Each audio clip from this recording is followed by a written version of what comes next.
Here's the 30-second lesson on what legends know. Never practice nunchucks in a crowded room. Never eat chole before a road trip. Always take your shirt off before you iron it. Don't take a call near a swimming pool. And don't forget, saving is not investing. Legends don't just save, they invest in mutual funds. Mutual fund investments are subject to market risks. Read all scheme-related documents carefully.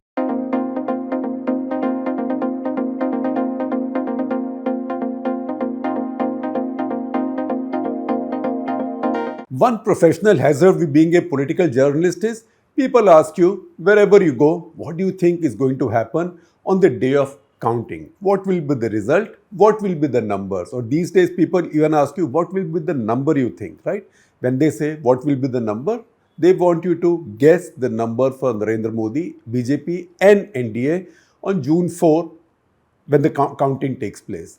The reason I said this is hazardous is because no journalist can ever predict any numbers in an election. Usually those numbers will come from either their predilections or wishful thinking or sometimes the cursory reading of the what is seen as the political wind. So maybe when it's a wave kind of situations, journalists might be able to figure things out. Although India's political history and the history of Indian media tells you that journalists even get the waves wrong. In fact, many journalists got 1984 wrong. They thought Rajiv Gandhi will not win, but he won big time. That is when psephology found its place under the Indian sun, because that's when Prannoy Roy and then in participation with the polling agency got it right. And that is what built the reputation of Prannoy Roy, Dorab Supariwala and the art and science of psephology, science more than art.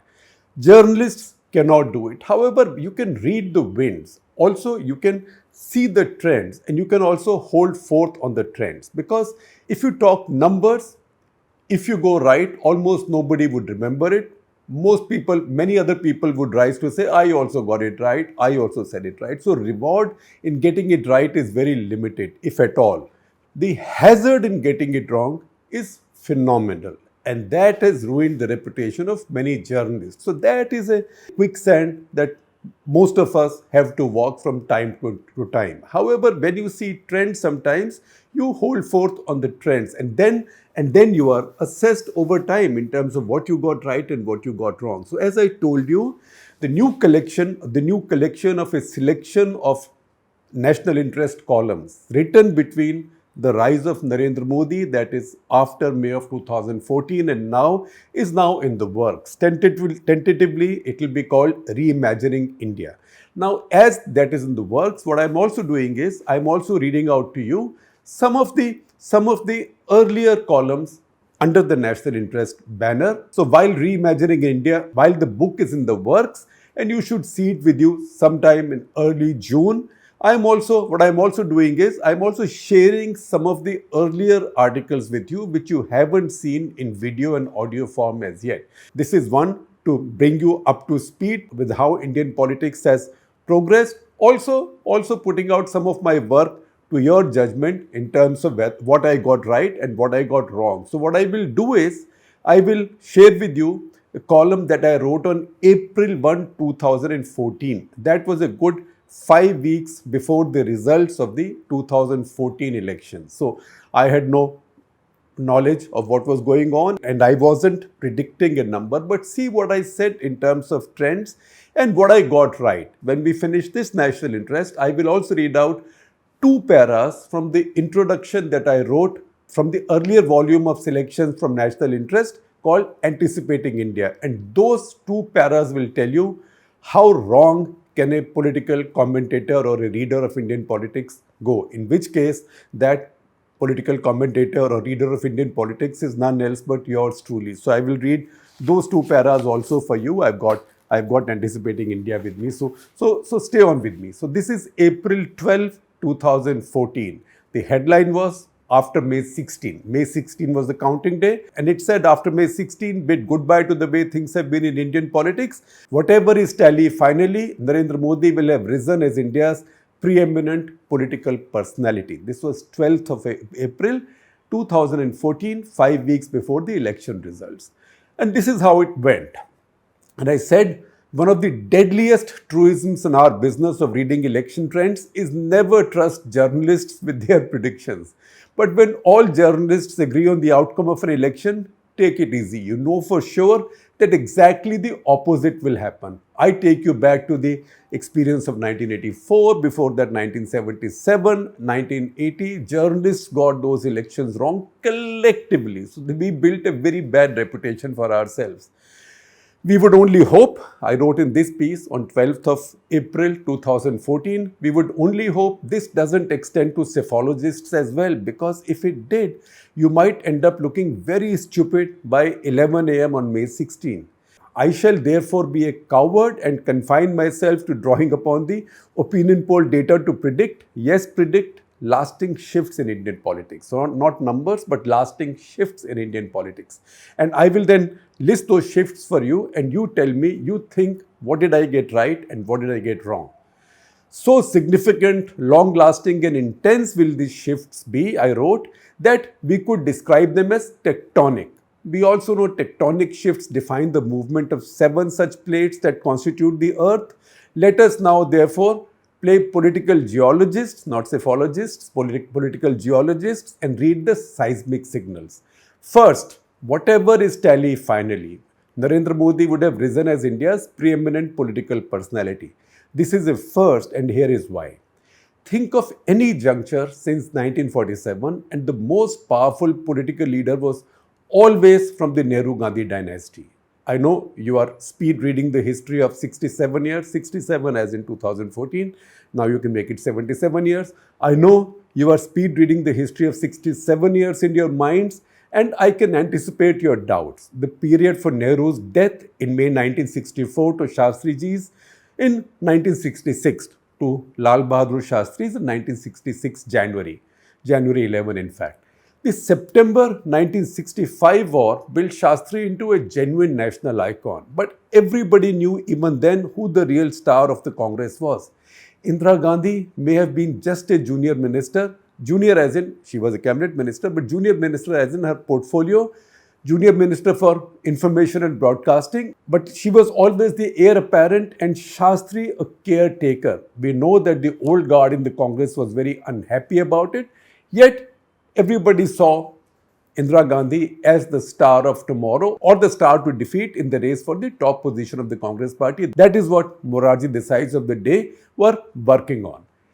In any case, this break was for less than 18 months because Shastri passed away so soon. Second, Indira's defeat in 1977 after the emergency you would think about, and the rise of the Janata Party. Yet who was the most powerful figure in India then? Jayaprakash Narayan was in rapid decline by then, physically and politically. The rest in the ruling Janata Party were squabbling subedars, no generals. You know, this doesn't mean any insult to subedars. I'm just using it as a metaphor compared to generals. Subedars actually go out and fight, which generals don't. Indira Gandhi, in comparison, was a political field marshal. The third juncture where you might think maybe some other leader had risen, that would perhaps be the first half of the Narasimha Rao reign. Even then, as Arjun Singh's intrigues and later open rebellion showed, the real power was to return inevitably to Sonia Gandhi. So this was just an interregnum and there was no dominant leader in India, although Narasimha Rao was Prime Minister for 5 years.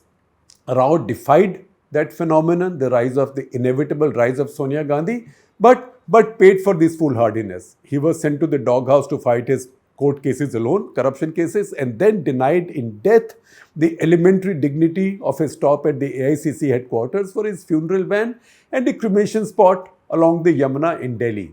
You want evidence of how brutally it was done? Check out my friend and former colleague Sanjay Baru's accidental Prime Minister, The Making and Unmaking of Manmohan Singh, pages 72-73. You can also check out scholar Vinay Sitapathi's book, Half Lion.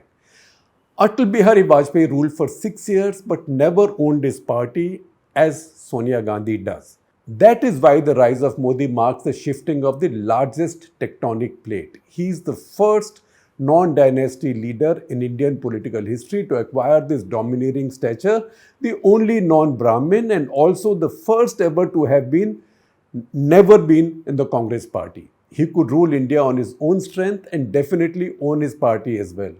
We said that on 12th of April 2014 that he could own his party as well. Sometimes you get it right. When you get it right, you flaunt it. I will also tell you when we got it wrong and where we got it wrong. How totally does he own his party? You can see in how the BJP has thrown out Jaswant Singh and now his son Manvendra. By the way, Manvendra is now back after 10 years. This we wrote in 2014.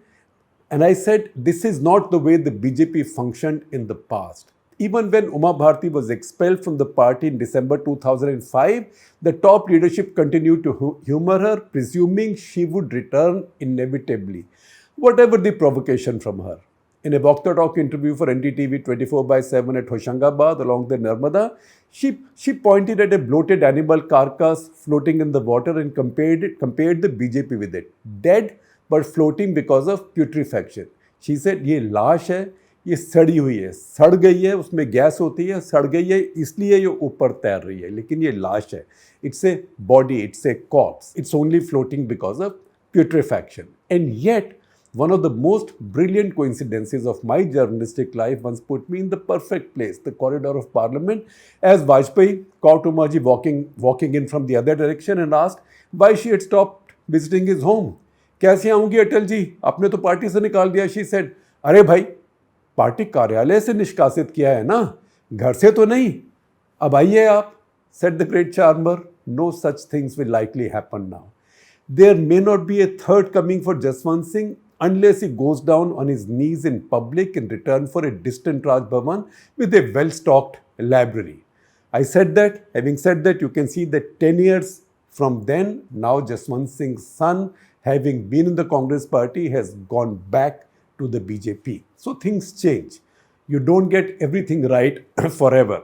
So you can see things change. You can't be right forever, and also times change. With this now, we come to the second coming tectonic shift in our politics. First one was in the rise of Narendra Modi. The second was the BJP acquiring its own high command. We wrote this in April 2014. We said BJP will acquire its own high command.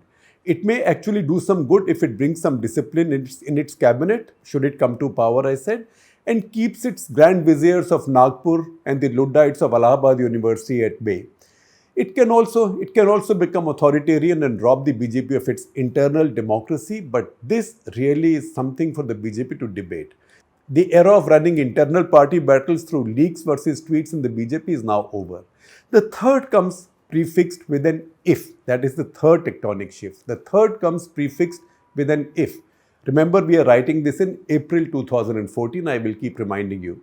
So if a BJP-led NDA government comes to power this May, it will have a very different kind of cabinet arrangement. Nobody can predict who the key ministers will be, as Modi will make his own choices, not distracted by history or hustled by the present.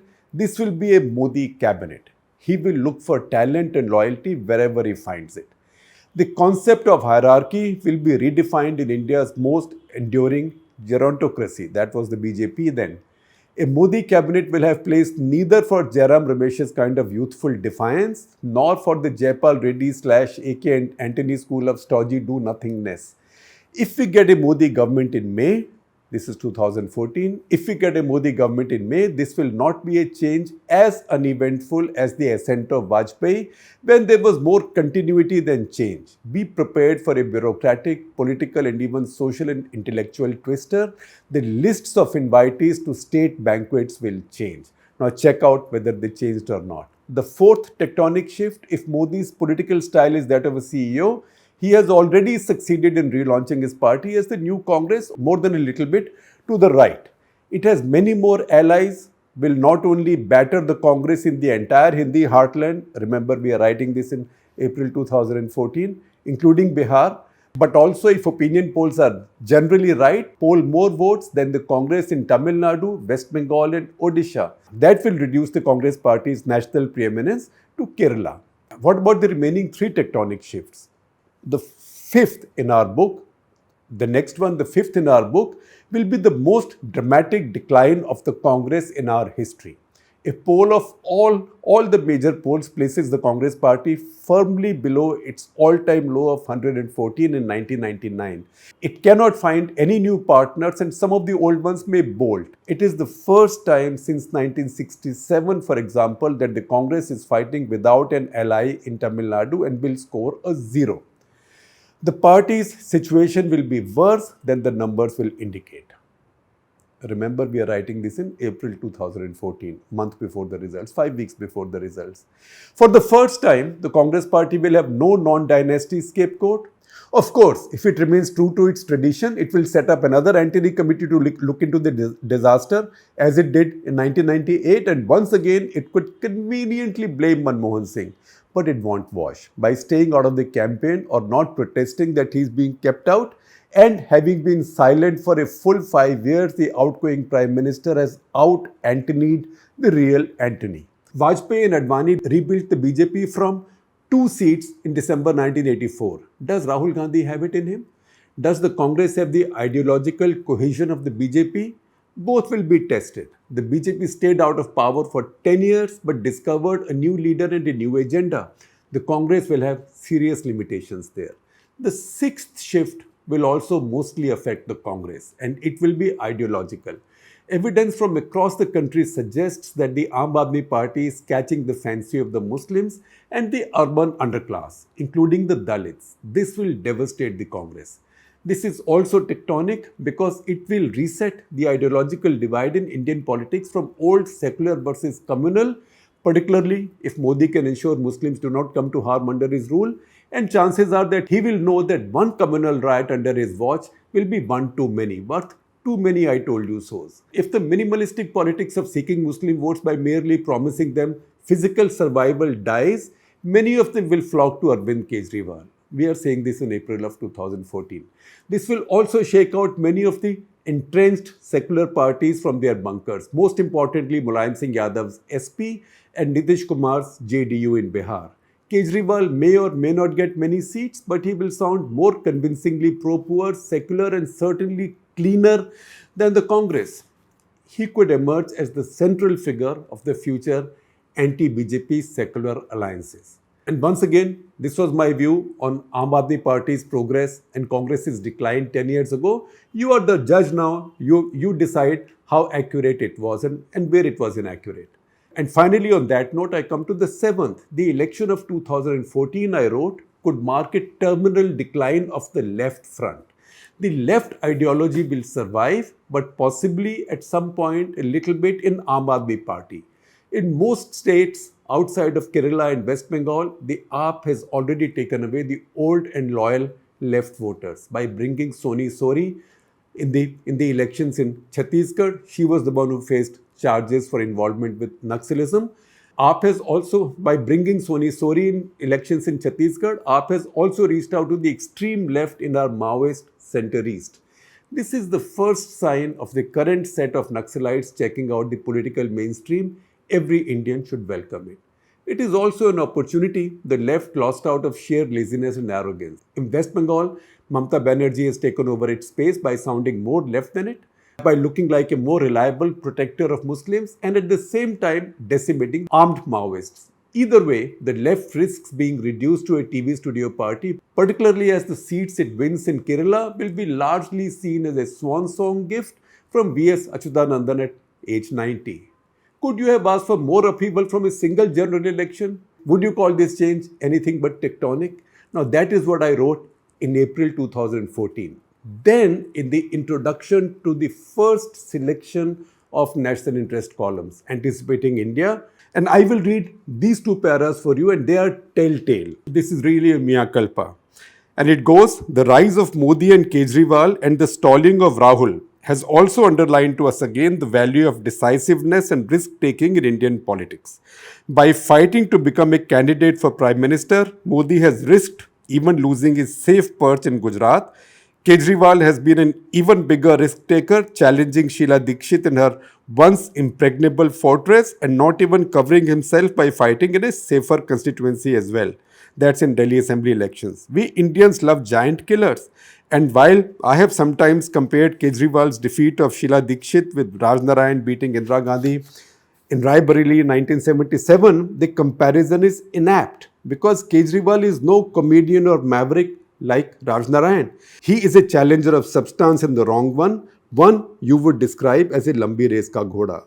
Now, all the three things that I anticipated in this concluding para of the introduction to anticipating India turned out completely wrong. What are the three things I anticipated? Modi turning towards moderation, Kejriwal towards a little establishmentarian calm, and Rahul shedding some public diffidence and risk avoidance. On all three, I have gone wrong. That underlines to you the risks and hazards in the life of a political journalist.